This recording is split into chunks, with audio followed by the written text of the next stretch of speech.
So as we sit here eating our ice cream from the folks over at Blue Bell, it was so nice of them to bring us our ice cream. I want to talk about this article that I saw about the most obese workers, what jobs they have. And, you know, Morning talk show host was not on the list, but I feel like it should have been. They're watching us grow day by day. Right? Well, at least we're happy. Fat and happy. Interesting, though, they're saying that the workers that earn the least are the heaviest. So there's a direct correlation between how much you make and how much you weigh.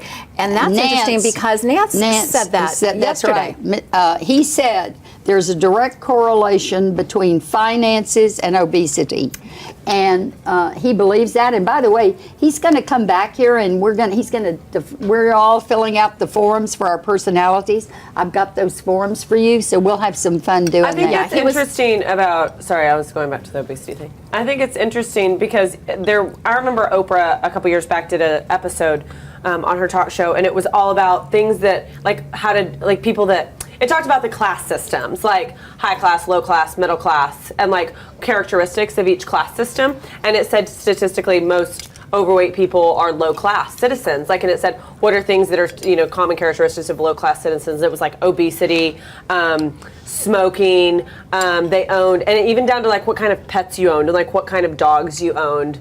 Said if you were like high class or low class. I do too. I think that's really fascinating. And like colors that you typically are gravitating to. Like the more like blonde women or low class versus more like high class women or brunette. I thought that was really interesting. Well, I think that's awfully interesting too. Me too. Really. And the word high class is not a classy word. It's not a good word. I mean, it's not low class.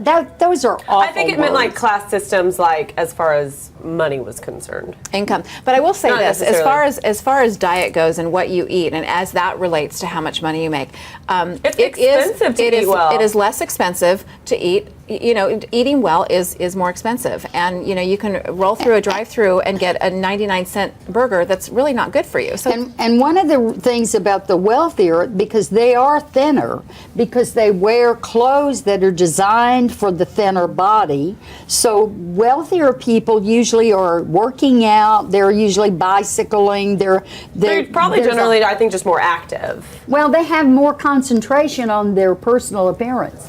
They like to look good. And I think that's probably real. All right. I don't know. This is very interesting. I feel like we should have a psychologist on to talk about that because I think it's kind of fascinating. It is interesting.